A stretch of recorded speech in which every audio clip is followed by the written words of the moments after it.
not what they eat. Okay. Doing these cooking videos is hard, especially when you're just winging it. And I want to kind of show you guys how to wing it. So I thought, what would I use that would taste good for a liquid? Well, I happen to have a can of this in my cupboard. And since it's popular right now, I'm going to use it. And I don't have any eggs right now because I've ordered chickens, and the boys out there don't lay eggs, unfortunately. They're going to be getting some girlfriends, I hope, soon. But I do have egg beaters. And I think this is the equivalent of 2 eggs. Let's try that. Let's put that in there. Oh, man, just throw things around, Grandma. Make all kinds of noise.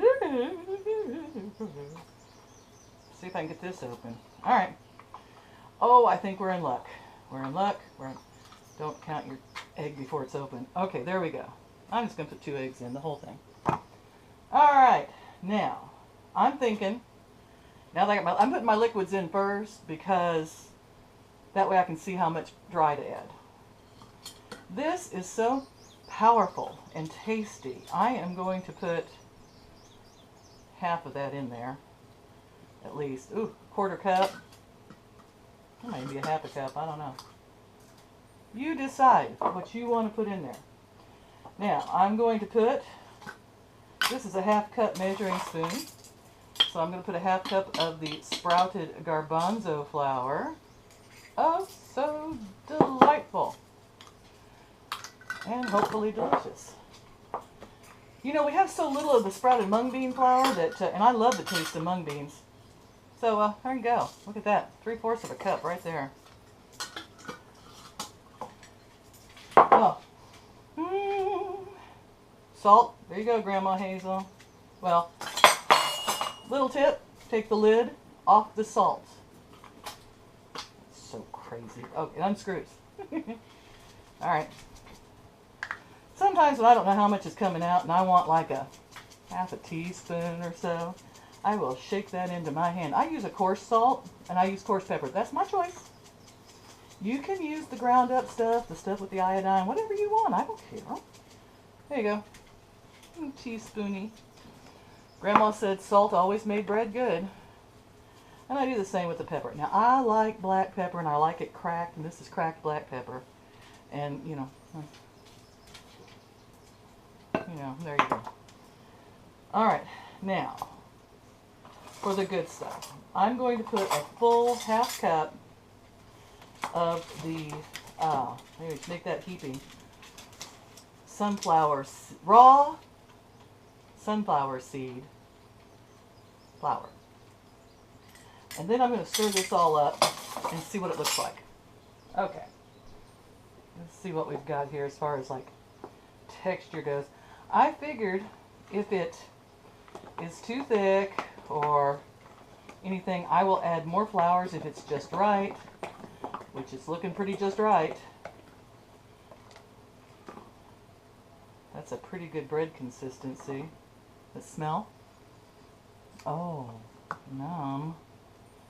You know, I think I want more of those vegetables in there. I can smell them, but I want to smell them even more because if it smells that good, it will taste that good. I'll put in another couple of tablespoons. Oh, I don't know. I have high hopes for this. Now, you know what? We could use a little bit of a leavening agent. I'm going to find my baking soda. Wish me luck. Found it. That's a miracle. Now, I like quite a bit of leavening. So, let's take about, this is a full teaspoon. I'm going to go with 2 teaspoons. Alright. That should make it pop up, huh? So we've got the eggs in there. We've got all of our different flours. Look at them. They're absorbing nicely. We'll get this stirred in and incorporated as good as we can. Can we think of anything else we might like to have in this bread? I thought about turmeric. It's supposed to be good for you. But I think I'm going to leave it as is. I thought of garlic. I got some dried garlic. I'll throw little handful of dried garlic in here. No, I won't. My mother doesn't like garlic. And I'm going to try to get her to try this. And I'm going to add just about, I think, a half a cup maybe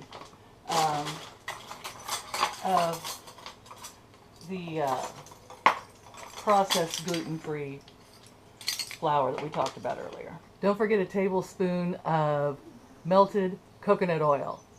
Bread needs oil. Just 1 tablespoon. That should do it, I think. We're going to get this in a pan, a loaf pan, like a bread pan. And I'm going to get it in the oven. I'm thinking your standard 350 for 35 to 40 minutes. Check it. Feel the top, thump it, you know, the usual for bread. I couldn't find my bread pan. Not unusual. So I used these little mini throwaway muffin pans to make little mini loaves. And it smelled and tasted so good. And I thought, well, you know what? Let's try both ways. I'm baking some at 350 for 35-40 minutes. And this I'm going to dehydrate as a raw bread. I have done a lot of raw breads. I really like them. So I'm going to pat this out to about, I don't know, 1/4 inch probably, so that it will dry really good. And we'll see what it tastes like. Finished product.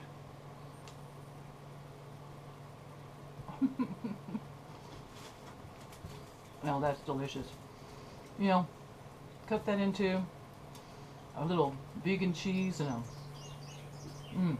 black bean patty, lettuce, onion. This would be delicious.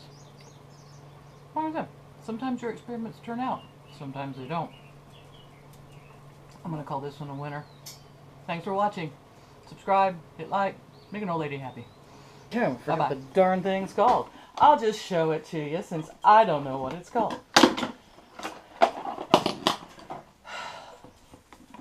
You know, I will never know how a bug just fell into my mung bean.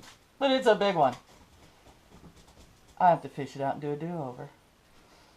Hang on for bug extraction. You don't have to watch. I'll save you. Maybe this will come out tasting like a dressing. That just made me slobber a little.